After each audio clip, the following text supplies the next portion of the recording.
ಮಕ್ಕಳೇ, ಈ ದಿನ ದ್ವಿತೀಯ ಭಾಷೆ ಕನ್ನಡ 8ನೇ ತರಗತಿ 2ನೇ ಪಾಠ ಕನಸು ಮತ್ತು ಸಂದೇಶ. ಇದನ್ನು ಬರೆದಿರ್ತಕ್ಕಂಥವ್ರು ಯಾರು ಅಂತಂದರೆ ಮಕ್ಕಳೇ, ಇಲ್ಲಿ ನಾವು ಗಮನಿಸಬೇಕಾಗಿರ್ತಕ್ಕಂಥ ಸಂಗತಿ ಅಂತಂದರೆ ಇಗ್ನೈಟೆಡ್ ಮೈಂಡ್ಸ್ ಅಂದರೆ ಪ್ರಜ್ವಲಿತ ದ್ವೀಪಗಳು ಅಂತಕ್ಕಂಥ ಒಂದು ಕೃತಿ. ಇದನ್ನು ಅನುವಾದ ಮಾಡಿರ್ತಕ್ಕಂಥವ್ರು ಶ್ರೀ ಜಯಕೃಷ್ಣ TN ಅಂತ ಹೇಳಿ. ಇವರ ಮೂಲ ನಾವು ನೋಡಬೇಕಾಗಿರೋದು ಅಂದರೆ APJ ಅಬ್ದುಲ್ ಕಲಾಂ ಅವರನ್ನೇ. ಯಾರು ಇವರು APJ ಅಬ್ದುಲ್ ಕಲಾಂ? ನಮಗೆಲ್ಲ ಗೊತ್ತು. ಇವರು 11ನೇ ರಾಷ್ಟ್ರಪತಿಯಾಗಿ ಜುಲೈ 22, 2002 ಆಯ್ಕೆಯಾದರು. ಸರಳತೆ, ಪ್ರಾಮಾಣಿಕತೆ, ಮೇಧಾವಿತನ ಇದೆಲ್ಲವೂ ಕೂಡ ರಾಷ್ಟ್ರಪತಿಯ ಘನತೆಗೆ ಇದು ತಕ್ಕನಾಗಿರ್ತಕ್ಕಂಥ ವ್ಯಕ್ತಿಯಾಗಿದ್ದರು. ಇವರು ಎಲ್ಲವರು ಮಕ್ಕಳೇ? ಇವರು APJ ಅಬ್ದುಲ್ ಕಲಾಂ ಅವರು ತಮಿಳುನಾಡಿನ ರಾಮೇಶ್ವರಂನಲ್ಲಿ ಅಕ್ಟೋಬರ್ 15, 1931 ಜನಿಸಿದರು. ಇವ್ರ ಪೂರ್ಣ ಹೆಸರು ಏನು ಗೊತ್ತಾ ಮಕ್ಕಳೇ? ಅವುಲ್ ಪಕೀರ್ ಜೈಲುದ್ದೀನ್ ಅಬ್ದುಲ್ ಕಲಾಂ ಅಂಥೇಳಿ. ಈ ಕಲಾಂ ಅವರು ಮದ್ರಾಸ್ ಇನ್ಸ್ಟಿಟ್ಯೂಟ್ ಆಫ್ ಟೆಕ್ನಾಲಜಿಯಲ್ಲಿ ಏರೋನಾಟಿಕ್ ಇಂಜಿನಿಯರಿಂಗ್ ಪದವಿ ಪಡೆದು ಬಳಿಕ ಇಸ್ರೋ ಮತ್ತು DRDOದಲ್ಲಿ ಕಾರ್ಯವನ್ನು ನಿರ್ವಹಣೆ ಮಾಡಿದರು. ಇವರು ಸಾಕಷ್ಟು ಕೃತಿಗಳನ್ನು ಬರೆದಿದ್ದಾರೆ. ಅಬ್ದುಲ್ ಕಲಾಂ ಅವರು ವಿಂಗ್ಸ್ ಆಫ್ ಫೈರ್ ಅಂತಕ್ಕಂಥ ಆತ್ಮಕಥೆಯನ್ನು, ಇಂಡಿಯಾ ಮೈನ್ ಡ್ರೀಮ್ ಅಂತಕ್ಕಂಥ India 2020, my journey, target 3 billion, turning point, ignited minds ಇದೆ. ಇಗ್ನೈಟೆಡ್ ಮೈಂಡ್ಸೇ ಕನಸು ಮತ್ತು ಸಂದೇಶ ಮಕ್ಕಳೇ. ದಿ ಲೈಫ್ ಟ್ರೀ ಮುಂತಾದ ಕೃತಿಗಳನ್ನು ಇವರು ಬರೆದಿದ್ದಾರೆ. ಮತ್ತು ಇದೆಷ್ಟೋ ಭಾಷೆಗಳಿಗೆ, ಈ ಕನ್ನಡಕ್ಕೆ ತರ್ಜುಮೆ ಆದಂಗೆ ಸಾಕಷ್ಟು ಭಾಷೆಗಳಿಗೆ ಈ ಕೃತಿಗಳೆಲ್ಲ ಭಾಷಾಂತರಗೊಂಡಿದೆ.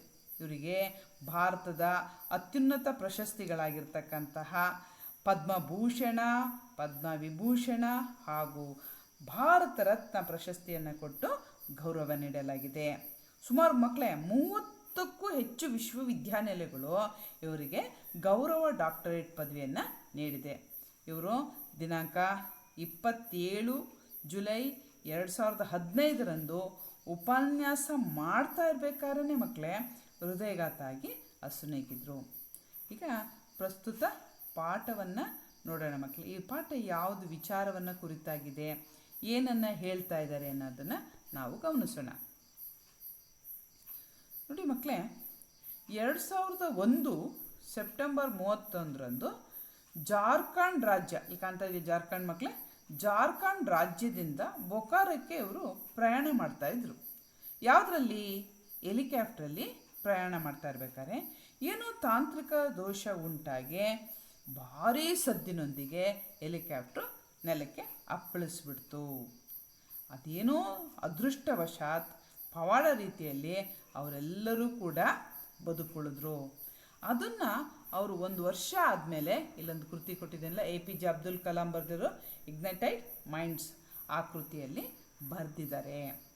ಅದು 2002 ಪ್ರಕಟಣೆ ಆಯಿತು. ಅದರಲ್ಲಿ ಬರೆದಿದ್ದಾರೆ ಮಕ್ಕಳೇ. ಇದು ನಾವು ಗಮನಿಸಬೇಕಾಗಿರ್ತಕ್ಕಂಥ ಸಂಗತಿ. ಇಲ್ಲಿ ನೋಡಿದ್ರೆ ಏರ್ ಕ್ರ್ಯಾಶ್ ಆಗಿರ್ತಕ್ಕಂಥದ್ದು ನಾವು ಇಲ್ಲಿ ಗಮನಿಸ್ತೇವೆ. ನೋಡಿ, ಅಲ್ಲಿ ಹೆಲಿಕಾಪ್ಟ್ರು ಕ್ರ್ಯಾಶ್ ಆಗೋಯಿತು. ಅದಾದಮೇಲೆ ನೋಡಿ ಮಕ್ಕಳೇ, ಇಲ್ಲಿ ಅದ್ರ ಕೆಳಗಡೆ ಇರ್ತಕ್ಕಂಥದ್ದೇ ಕೃತಿ ಇಗ್ನೈಟೆಡ್ ಮೈಂಡ್ಸ್, ಅಬ್ದುಲ್ ಕಲಾಂ ಬರೆದಿರ್ತಕ್ಕಂಥ ಇಗ್ನೈಟೆಡ್ ಮೈಂಡ್ಸ್. ಗಮನಿಸ್ತಾ ಇದ್ದೀರಾ ಮಕ್ಕಳೇ? ಎಸ್. ಈಗ ನೋಡಿ, ಅವರು ಹಾಗಾದರೂ ಮಕ್ಕಳೇ ಅವ್ರು ಬಂದಿರ್ತಕ್ಕಂಥ ಉದ್ದೇಶ ಏನು? ಅವರು ಬೊಕಾರದಲ್ಲಿ ಮಕ್ಕಳನ್ನು ಉದ್ದೇಶಿಸಿ ಒಂದು ಭಾಷಣ ಮಾಡಬೇಕಾಗಿತ್ತು. ಆದರೂ ಕೂಡ ಅವ್ರು ಏನು ಮಾಡಿದರು, ಆ ಭಾಷಣವನ್ನು ತಪ್ಪದ ಹಾಗೆ, ಅವ್ರಿಗೆ ಆರೋಗ್ಯ ಸರಿ ಇರಲಿಲ್ಲ, ಆದರೂ ಕೂಡ ಅವ್ರು ಹೋಗಿ ಅಲ್ಲಿ ಭಾಷಣವನ್ನು ಮಾಡಿದರು. ಈಗ ಆಕಸ್ಮಿಕವಾಗಿ ನಡೆದಿರ್ತಕ್ಕಂಥ ಒಂದು ಘಟನೆಯಿಂದ ಅವರಿಗೆ ಏನು ಮಾಡಬೇಕು ಅಂತಲೇ ಗೊತ್ತಾಗಲಿಲ್ಲ. ಆದರೂ ನೋಡಿ ಅವರು ಅಂಥ ಒಂದು ಸಂದರ್ಭದಲ್ಲೂ ಕೂಡ ಆರೋಗ್ಯ ಸುಧಾರಣೆ ಆಗಬೇಕು ಅಂತ ಡಾಕ್ಟ್ರ್ ಹೇಳಿದ್ರು ಕೂಡ ಅವರು ಒಪ್ಕೊಂಡಿರ್ತಕ್ಕಂಥ ಕಾರ್ಯಕ್ರಮವನ್ನು ಯಶಸ್ವಿಯಾಗಿ ನೆರವೇರಿಸಿದರು. ಆಮೇಲೆ ಇವರಿಗೆ ವೈದ್ಯರು ಬಿಡಬೇಕಲ್ಲ, ಅವರು ಆಘಾತ, ಉದ್ವೇಗ ಇದೆಲ್ಲ ನಿಯಂತ್ರಣ ಮಾಡೋಕ್ಕೆ ಔಷಧಿಯನ್ನು ಕೊಟ್ಟರು. ಸುಮಾರು ರಾತ್ರಿ 1 ಗಂಟೆ ಅವರಿಗೆ ರಾತ್ರಿ 1 ಗಂಟೆಗಿಂತ ಮೊದಲು ಅವರು ನಿದ್ದೆನೇ ಮಾಡ್ತಿರ್ಲಿಲ್ಲ. ಆದರೆ ಅವರೇನು ಔಷಧಿ ಎಲ್ಲ ಕೊಟ್ಟರಲ್ಲ, ಹಾಗಾಗಿ ಕೆಲವು ಗಂಟೆಯಲ್ಲೇ ಅವರು ನಿದ್ದೆಗೆ ಜಾರೋದ್ರು. ಈ ಸಂದರ್ಭದಲ್ಲಿ ಅವರು ಹೇಳುವಾಗ ಸುಮಾರು 7-8 ಗಂಟೆ ದಾಟಿಬಿಟ್ಟಿತ್ತು. ಅದೇನೇ ಇರಲಿ, ಅವರು ಆ ನಿದ್ದೆ ಮಾಡಿದ್ರಲ್ಲ ಮಕ್ಕಳೇ, ಆ ನಿದ್ದೆ ಸುಖವಾಗಿರಲಿಲ್ಲ ಅಂಥೇಳಿ. ಅಂದರೆ ಅವಾಗ ಆ ಸಂದರ್ಭದಲ್ಲಿ ಏನೇನೋ ಯೋಚನೆಗಳು ಅವರಿಗೆ ಬರ್ತಾಯಿತ್ತು. ಅದು ಯಾವ ಯೋಚನೆ ಬಂತು, ಏನು ಯೋಚನೆ ಬಂತು ಅಂತಕ್ಕಂಥದ್ದನ್ನು ನಾವು ಗಮನಿಸೋಣ. ನೋಡಿ, ಅವ್ರು ಮಲಗಿದ್ದಾರಲ್ಲ, ಆ ಸವಿನಿದ್ದೆ ಅಂತೂ ಆಗಿರಲಿಲ್ಲ. ಮಧ್ಯೆ ಮಧ್ಯೆ ಎಚ್ಚರಿಕೆ ಆಗ್ತಾಯಿತ್ತು, ಏನೇನೋ ಯೋಚನೆಗಳು ಬರ್ತಾಯಿತ್ತು. ಆಮೇಲೆ ಅವ್ರು ಯೋಚನೆ ಮಾಡ್ತೀವಿ, ಆ ದೇವರ ಸೃಷ್ಟಿಯಲ್ಲಿ ಅತ್ಯಂತ ಶ್ರೇಷ್ಠವೆನ್ನಲಾದ ಮಾನವನ ಕುಲ ಯಾಕೆ ಇಷ್ಟೊಂದು ವಿಭಜಿತವಾಗಿದೆ, ಇಷ್ಟೊಂದು ಹಿಂಸಾಚಾರ ಆಗತ್ತೆ, ಯಾಕೆ ಇದೆಲ್ಲ ಆಗ್ತಾಯಿದೆ ಅಂತ ಯೋಚನೆ ಮಾಡ್ತಾ ಇರ್ಬೇಕಾದ್ರೆ ಆ ಕನಸಲ್ಲಿ ಅವರಿಗೆ ಕನಸು ಬೀಳ್ತಾ ಇದೆ, ಮಲಗಿದ್ರಲ್ಲ ಅವಾಗ. ಅದರಲ್ಲಿ 5 ಮಹಾಮೇಧಾವಿಗಳು ಏನೋ ಮಾತಾಡುತ್ತಾರೆ ಅವರಿಗೆ ಅನ್ನಿಸ್ತಾ ಇದೆ. ಆಮೇಲೆ ಏನೋ ಸ್ಫುಟವಾದ ಅನುಭವದಲ್ಲಿ ಅವ್ರು ಏನು ಯೋಚನೆ ಮಾಡ್ತಾ ಇದ್ದಾರೆ ಅಂದರೆ, ಮರುಭೂಮಿಯಲ್ಲಿ ಮಲ್ಕೊಂಡಿರೋ ಹಾಗೆ ಕಾಣ್ತಾ ಇದೆ. ಸುತ್ತ ಎಲ್ಲೆಲ್ಲಿ ನೋಡಿದ್ರು ಮರಳೇ ಮರಳು, ದೂರ ದಿಗಂತದವರೆಗೂ ಕೂಡ. ಅಲ್ಲಿ ಒಂದು ಪೂರ್ಣ ಚಂದ್ರ, ಮರಳುಗಾಡಿನುದ್ದಕ್ಕೂ ಹಾಲು ಬೆಳದಿಂಗಳು. ಇಂತಹ ಸಂದರ್ಭದಲ್ಲಿ ಅವರಿಗೆ ಆ 5 ಮಹಾಪುರುಷರು ಯಾರಪ್ಪ ಅಂತಂದರೆ, ಮೊದಲನೇರು ಮಹಾತ್ಮ ಗಾಂಧೀಜಿಯನ್ನು ಕಾಣ್ತಾ ಇದ್ದೀರಾ? ಮೊದಲನೇರು ಮಹಾತ್ಮ ಗಾಂಧೀಜಿ, ಆಮೇಲೆ 2ನೇರು ಆಲ್ಬರ್ಟ್ ಐನ್ಸ್ಟೀನು, 3ನೇರು ಅಶೋಕ ಚಕ್ರವರ್ತಿ, 4ನೇರು ಅಬ್ರಹಂ ಲಿಂಕನ್, ಮತ್ತು 5ನೇರು ಉಮರ್ ಖಲೀಫಾ.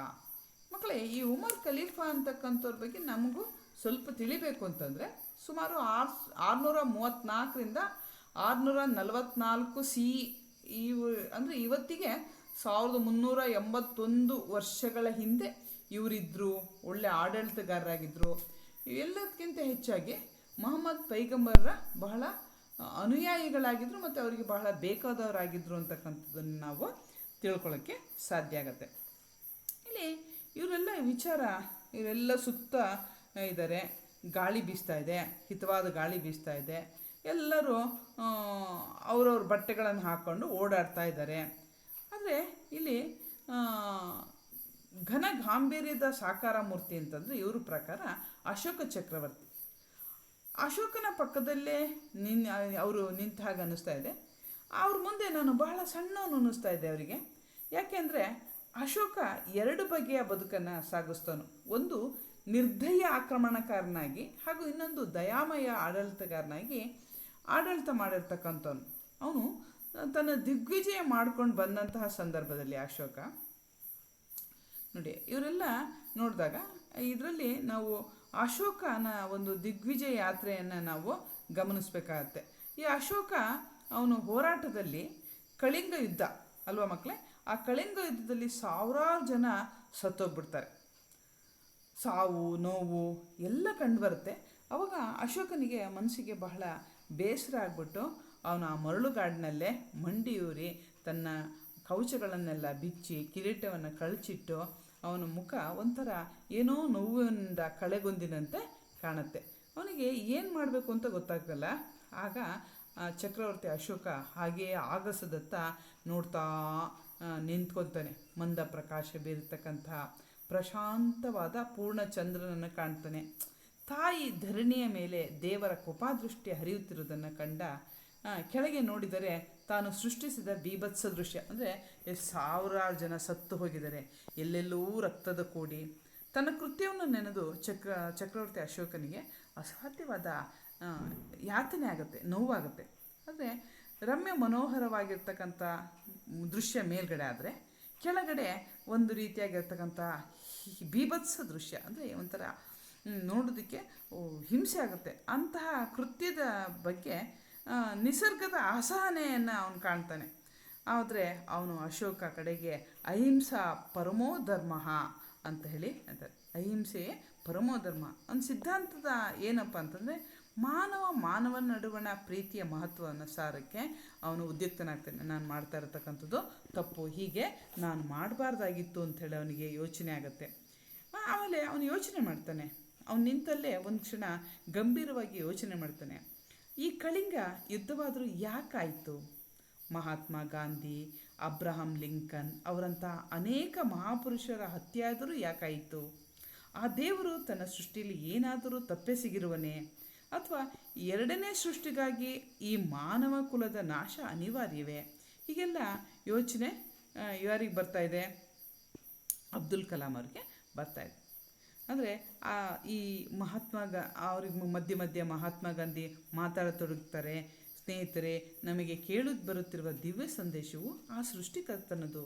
ಇಲ್ಲಿ ನೆರೆದ ನಾವೆಲ್ಲರೂ ಭೂಗ್ರಹಕ್ಕೆ ಸೇರಿದವರಾಗಿರುವುದರಿಂದ ಇಡೀ ಮಾನವ ಕುಲಕ್ಕೆ ನಾವು ಈ ಸಂದೇಶವನ್ನು ತಲುಪಿಸಬೇಕಾಗಿದೆ. ಯಾವ ಸಂದೇಶ ಮಕ್ಕಳೇ? ಜಾತಿ, ಜನಾಂಗ, ಮತ, ಧರ್ಮ ಹಾಗೂ ಭಾಷೆಗಳ ಒಂದು ವ್ಯವಸ್ಥೆಯಿಂದ ನಾವು ಬೇರೆ ಹೋಗಬೇಕಾಗಿದೆ. ಅಂದರೆ ಇವ್ಯಾವು ಇರಬಾರ್ದು ಅಂತ ನೋಡಿ.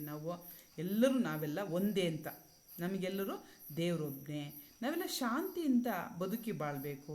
ಆ ದೇವರು ನಮಗೆಲ್ಲರೂ ವಿಶೇಷವಾದ ಒಂದು ಶಕ್ತಿಯನ್ನು ದಯಪಾಲಿಸಿದ್ದಾನೆ. ನಾವು ಸತ್ಕಾರ್ಯಗಳನ್ನು ಮಾಡಬೇಕು, ಶ್ರಮದಿಂದ ಜೀವನ ಮಾಡಬೇಕು, ಈ ಮಾನವ ಕುಲಕ್ಕೆ ನಾವು ಒಳಿತನ್ನೇ ಮಾಡಬೇಕು ಅಂತಕ್ಕಂಥ ದಿವ್ಯ ಸಂದೇಶವನ್ನು ದೇವರು ನಮಗೆ ದಯಪಾಲಿಸಿದ್ದಾನೆ ಅಂತಕ್ಕಂಥದ್ದು ನಾವು ನೋಡಬಹುದು. ಅಂದರೆ ಈಗ ನಾವೇನು ತಿಳಿಬೇಕು ಅಂದರೆ, ಆಗ ಅಶೋಕ ಗೆಳೆಯರೇ, ಒಂದು ವಿಷಯವನ್ನಂತೂ ನಾವೀಗ ಚೆನ್ನಾಗಿ ಅರ್ಥ ಮಾಡಿಕೊಂಡಿರುವು. ಏನು? ಜಯ ಎಂಬುದು ಸಾವು ನೋವು ಉಂಟು ಮಾಡುವುದರಲ್ಲಿಲ್ಲ. ನಾವು ಗೆದ್ವಿ ಅಂತಂದರೆ ಬೇರೆಯವ್ರನ್ನ ಹಿಂಸಾಚಾರ ಮಾಡ್ತಕ್ಕಂಥದ್ದಲ್ಲ.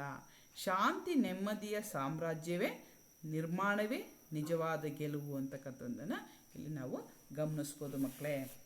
ಇದು ಬಹಳ ವಿಚಾರವನ್ನು ನಾವಿವತ್ತು ಸ್ಪಷ್ಟಪಡಿಸ್ಕೋಬೋದು.